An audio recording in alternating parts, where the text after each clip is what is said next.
teaching boundaries, which is what I would call any bed or cot, or it really can be anything in life. It can be a chair, it can be a stump, whatever is useful for you. The general rule for the boundary is I ask you to get on it, and it's an implied stay. So you have to stay on it until I release you, right? So how we teach a boundary is through shaping. Now what shaping is we have an end criteria in mind, and in this case it's going on the bed and lying quietly. And we reward little incremental behavior that gets us closer to that end criteria. Now Rowan knows his boundary already, so but he is the only dog we have here right now, so I am going to kind of try to show you what it looks like to teach a boundary. Free. So a dog just approaching, looking at the boundary would get a piece of food. Now usually with shaping, we reward away, so then they have to reapproach. But once he gets, once he gets a foot on, then I will start rewarding to the bed. But see here now he's looking at the food, so I'm not rewarding him. But when he changes to look at the bed, yes, then I will reward him.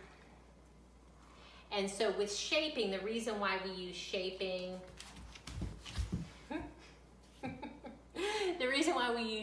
instead of just clipping a leash on and putting them on the bed is that shaping engages their mind and helps them kind of work through the process of what does she want from me.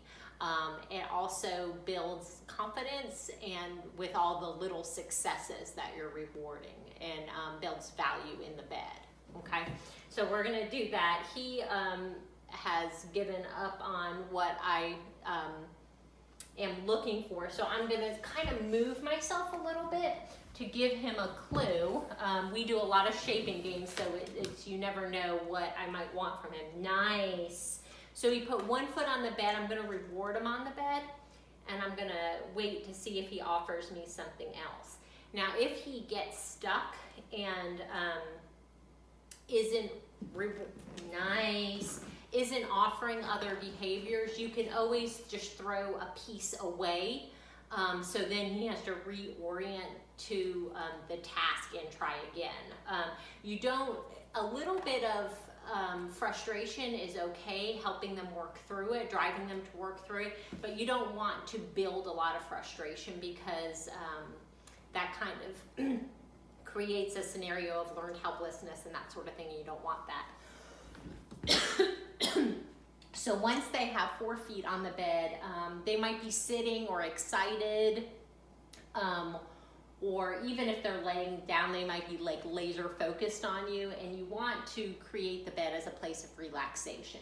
So what you'll do in those cases is look for a moment of stillness and then reward to the bed. Now the reason why I'm rewarding to the bed instead of his mouth is if I reward him to his mouth, he is more focused on me. If I reward him to the bed, he's more focused on the bed, and that builds value in the bed, and that's what we're trying to do here, right?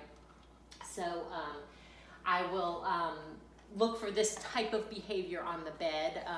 They don't have to be doing anything in particular, but I like to reward relaxation.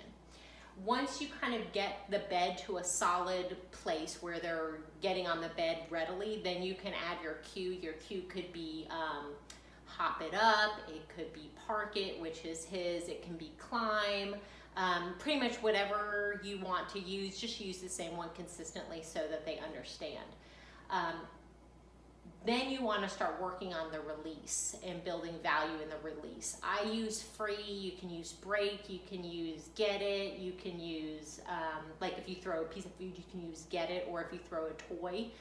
He has different release cues, but for the purposes of just releasing him from the bed and not asking him to get something, I would just use free. Again, whatever you want to use is fine, just be consistent with it.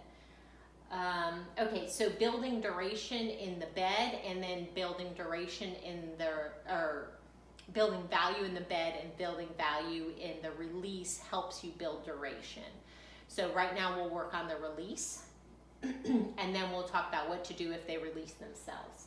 Free. So I'm gonna say my release word, and then I'm gonna throw out a piece of food. Perfect. Nice.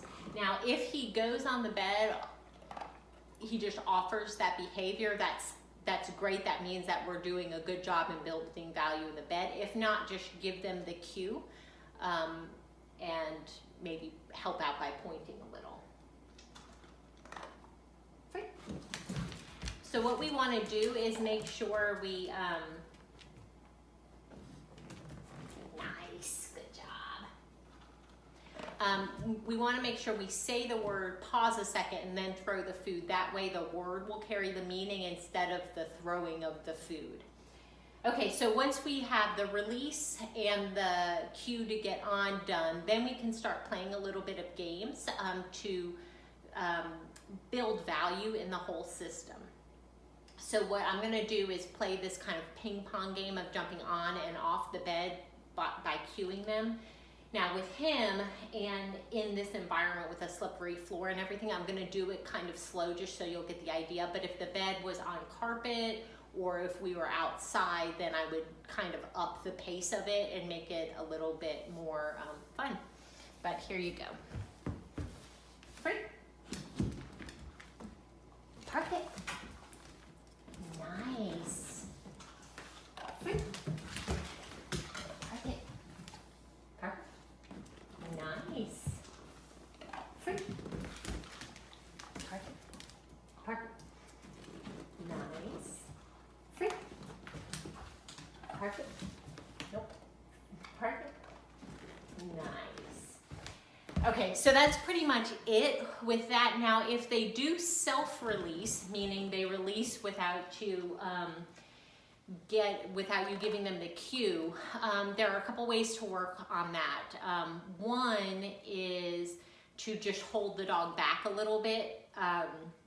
So, you know, on their chest, on their collar, you're not pulling on them, just holding them back a little bit. And the other is flipping up the bed and just holding it up a little so they can't get on. And those two things together create a little bit of scarcity, which makes them want it more, basically. So once you have all of that kind of down, you have your groundwork laid, and you can work with duration and free. Daddy's home. Duration and distractions and stuff like that. Now do remember, the harder you make it, the more you want to reward them for making good choices.